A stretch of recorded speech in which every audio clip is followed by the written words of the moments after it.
Veuillez prendre note de ce sujet pour un devoir à faire ce soir à la maison. Ouvrez les guillemets. Pourquoi les poésies de Jules Slovaki, ce grand poète, contiennent-elles une beauté immortelle qui éveille l'enthousiasme? Fermez les guillemets. À cet endroit du cours, un des élèves se tortilla nerveusement et gémit.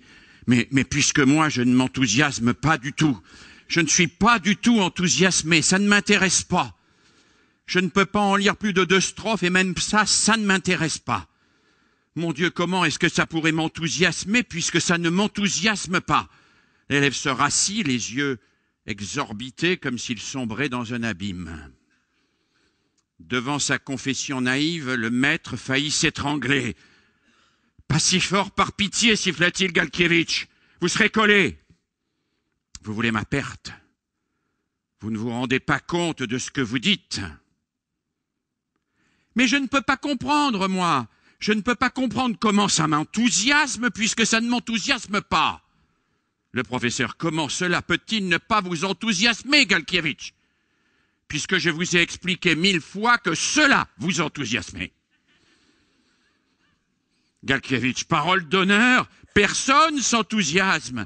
Comment est-ce que ce serait possible puisque personne ne lit ça à part nous à l'école et encore parce qu'on nous y oblige? Le professeur Galkievitch, j'ai une femme et un enfant. Ayez au moins pitié de l'enfant. Alors, c'était un extrait d'un livre publié en 1937 par un écrivain polonais, Witold Gombrowicz, qui s'intitule « Ferdydurk ». On y retrouve évidemment le goût de Gombrowicz pour la caricature féroce, mais on y découvre aussi la fragilité extraordinaire de la relation pédagogique. Fragilité qui tient à une sorte de double antériorité. Parce que, d'une certaine manière, nous sommes tous dans la situation du professeur et de Galkievitch. Les savoirs, les connaissances, la culture précèdent, antécèdent toujours la relation d'enseignement. Les poésies de Jules Slovaki sont là, elles doivent déclencher l'enthousiasme. Mais en même temps, dans l'ordre de l'apprentissage, c'est toujours le désir, la mobilisation d'un sujet aléatoire, imprévisible, qui fait que on peut entrer dans l'apprentissage, on peut entrer dans les savoirs, construire des connaissances, accéder à une culture. Alors la pédagogie, la réflexion pédagogique, l'histoire de la pédagogie s'est intéressée depuis toujours à cette double antériorité qui fait de la réussite pédagogique une aventure très largement aléatoire. Comment les poésies de Jules Slovaki peuvent-elles rencontrer l'enthousiasme de Galkievitch? Comment le théorème de Pythagore peut-il rencontrer l'intérêt du petit Dupont ou du petit Ahmed? Comment les poésies de Verlaine peuvent-elles rencontrer la mobilisation, le désir de chacun et de chacune des élèves à qui on tente de les transmettre? Cette question, on la trouve déjà présente, bien sûr, dans tout le XVIIIe siècle, au cours du XIXe siècle, bien sûr, mais c'est surtout au XXe siècle qu'elle va prendre tout son essor pour une raison toute simple, toute évidente. C'est qu'au XIXe siècle, on se résigne encore un peu à ce qu'il y ait des laissés-pour-compte, des gens au bord du chemin, mais qu'à partir du XXe siècle, on veut vraiment que tous les élèves rencontrent les savoirs, les connaissances et la culture, et donc que cette relation-là échappe précisément à l'aléatoire. Comment faire pour faire échapper à l'aléatoire une relation qui est par définition aléatoire? Alors, projetons-nous un tout petit peu dans le passé, faisons un petit retour historique. 1921, c'est le congrès où se constitue la Ligue internationale pour l'éducation nouvelle à Calais. Alors il y a là les grandes sommités pédagogiques et psychologiques de l'époque, Jean Piaget, il y a Ovide de Crowley, Il y a des gens très différents. Il y a Maria Montessori qui est encore très centrée sur l'enseignement de la catéchèse. Et Neil, le Neil de Libres Enfants de Summerhill, qui ne peut pas prendre la parole sans prononcer le mot masturbation. Donc on est là en face de gens aux sensibilités relativement différentes, c'est le moins que l'on puisse dire. Et pourtant, ces gens-là se mettent d'accord ensemble sur le fait que le problème, il est là. Il est dans ce désir qui n'est pas toujours au rendez-vous et dans la manière de faire émerger ce désir et ce plaisir d'apprendre pour tous les élèves et pas seulement pour ceux qui ont trouvé une panoplie de bons élèves au pied de leur berceau ou qui ont rencontré dans leur environnement familial, leur environnement social, le plaisir d'apprendre et qui savent qu'aller à la rencontre des connaissances et de la joie et du bonheur. Alors en 1921, à Calais, il y a 3 perspectives qui sont présentes et qui s'affrontent. Alors il y a Neil qui défend une sorte de naturaliste spontanéiste. On va laisser les enfants libres et le désir émergera toujours. Il viendra toujours un moment où ils voudront lire, écrire, compter. Il viendra toujours un moment où les enfants voudront entrer dans la littérature. Il suffit d'attendre et surtout de ne pas les brutaliser. Ça marche un peu, pas si bien que ça, pas si bien que Neil le dit. Et quelqu'un qui n'est pas tombé de la dernière pluie, Bettelheim, va passer quelques jours, quelques mois même à Summerhill et dit si Neil réussit dans sa pédagogie, c'est pas parce que il a une bonne méthode, c'est parce que c'est un type formidable et que pour obtenir son amour, tout le monde sait qu'il faut entrer dans la culture, apprendre à lire, écrire et compter et que du moment qu'on fait ce qu'il nous demande, eh bien, on est aimé de lui. Alors faire reposer un système éducatif sur une relation identificatoire si forte est évidemment pas possible, surtout dans un service public où nous ne pouvons pas être liés au charisme individuel des personnes. Alors il y a un deuxième courant qui apparaît à Calais, qui est centré autour de la pédagogie de l'intérêt. Vous savez, l'intérêt, c'est un truc bizarre. On parle de l'intérêt des élèves, mais sans jamais préciser si l'intérêt, c'est ce qui les intéresse, ou si l'intérêt, c'est ce qui est dans leur intérêt. Parce que si c'était la même chose, il n'y aurait pas de problème. Si ce qui les intéresse était dans leur intérêt, ce qui était dans leur intérêt les intéressait, là, on peut rouler tranquille en classe, ça marche à tous les coups. Le problème, c'est de faire en sorte de passer de ce qui les intéresse à ce qui est dans leur intérêt.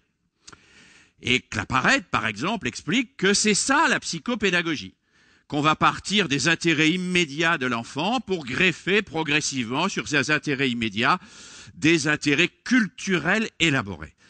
Ça marche parfois, ça marche pas toujours. Et Claparède lui-même reconnaît que de temps en temps, l'enfant, l'élève, eh bien, il trouve qu'il est un peu manipulé dans cette affaire. Bien sûr, on peut partir de l'intérêt d'un gamin pour les chansons anglaises pour tenter de lui fourguer le cas possessif. Mais il se dit que malgré tout, il préférerait rester aux chansons anglaises et qu'il n'a peut-être pas besoin du cas possessif. Alors il y a une troisième école, plus exactement un troisième courant de pensée à Calais, qui est centré autour de ce qu'on pourrait appeler l'utilitarisme fonctionnel, qui consiste à dire ce qui va faire marcher les élèves, c'est le fait qu'ils vont pouvoir utiliser ce qu'ils apprennent à l'extérieur de l'école. Alors on va leur expliquer qu'apprendre la soustraction permet de vérifier quand on va chez le boulanger qu'on vous a pas volé quand on vous rend votre monnaie. Bon. Et puis, on va continuer. On va par exemple transformer les savoirs en compétences garantissant l'employabilité. C'est-à-dire qu'on va faire en sorte que ces savoirs scolaires, en réalité, soient finalisés par l'extérieur de l'école. Mais à Calais, il y a un quatrième courant qui n'est pas vraiment identifié, qu'Ovide de Crowley incarne un peu, mais qui surtout sera incarné par John Dewey, qui est un courant qui est plus subtil, plus intéressant et qu'on a vu à l'œuvre dans un certain nombre de choses qui vous ont été présentées cet après-midi. C'est un courant qui est incarné par ceux et celles qui pensent que c'est de l'intérieur des savoirs, quand ils sont explorés d'une manière particulière, que peut naître le désir et le plaisir d'apprendre. C'est un courant qui pense qu'il ne faut pas nécessairement externaliser le désir, il faut le réinternaliser.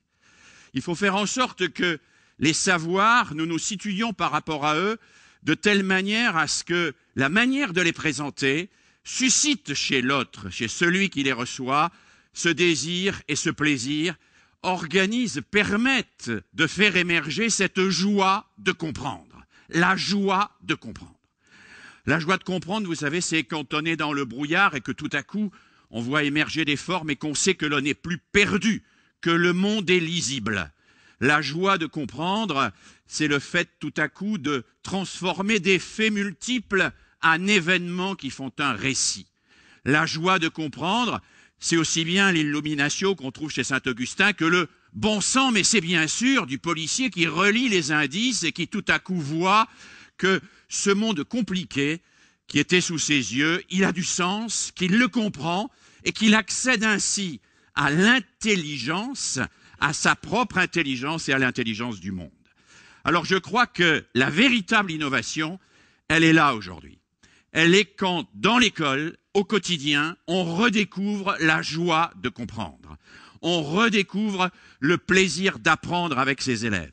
Et cela suppose que l'enseignant ne campe plus dans la posture d'un espèce de transmetteur de savoir fossile, mais qu'il prenne ses propres savoirs au sérieux, qu'il soit en quelque sorte chercheur au sein de ses propres savoirs, et qu'il soit capable de vibrer avec ses savoirs pour communiquer aux élèves cette capacité à les rendre vivants, à les rendre nouveaux.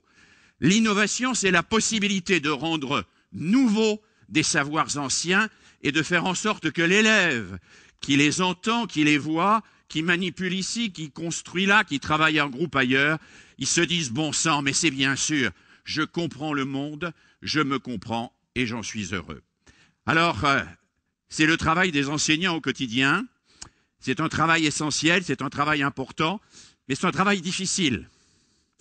C'est un travail difficile qui suppose que tout enseignant, de l'université à la maternelle, de Polytechnique à la moindre SECPA, soit lui-même un enseignant chercheur dans son propre savoir, explorateur de son propre savoir, découvreur en permanence de son propre savoir pour communiquer cette découverte à ceux et celles à qui il doit les transmettre.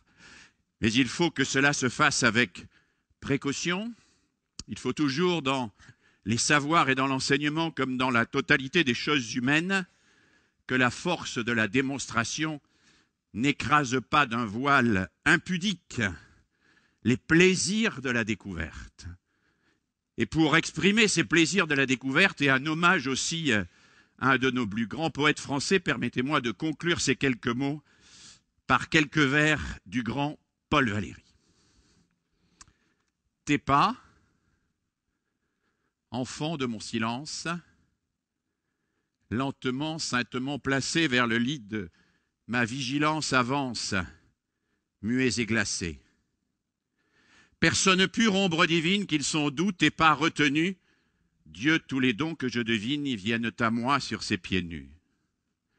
Si de tes lèvres apaisées, tu prépares à l'habitant de mes pensées la nourriture d'un baiser, ne hâte pas cet acte tendre, douceur d'être et de n'être pas, car j'ai vécu de vous attendre et mon cœur n'était que vos pas. Merci.